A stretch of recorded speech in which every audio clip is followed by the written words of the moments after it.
उचाइमा पुगेर पनि भुइँ नछाडेका नेपालका दुई नेताहरूमा एक हर्क साम्पाङ हुन् भने अर्को महावीर पुन हुन्।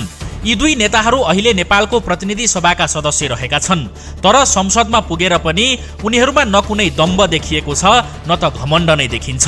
महावीर पुन यतिखेर पनि धमाधम आफ्नो किताब बेच्न व्यस्त रहेका छन् भने हर्क साम्पाङ निरन्तर आफ्नो श्रम अभियानमा नै सक्रिय रहिरहेका छन्।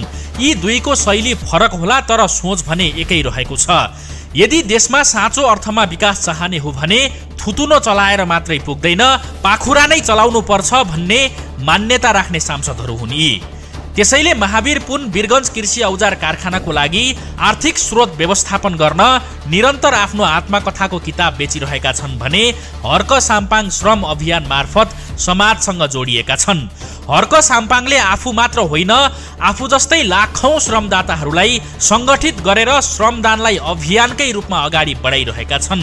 उनले दार्चुलामा करोडौंको लागतमा बन्ने झोलुङ्गे पुल सबै श्रमदानबाट निर्माण गर्ने कार्य सुरु गरिसकेका छन्, जसले जे भने पनि हर्क साम्पाङसँग एउटा यस्तो अजीबको हुटहुटी छ।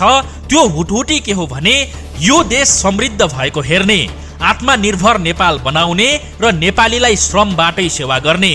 त्यसैले उनी सांसद भएर पनि निरन्तर श्रमदानमा जुड्दै आइरहेका छन्। हर्क साम्पाङ र महावीर पुनको यो कार्यलाई तपाईले कसरी बुझ्नु भएको छ? कृपया आफ्नो धारणा कमेन्ट मार्फत व्यक्त गर्नुहोस्।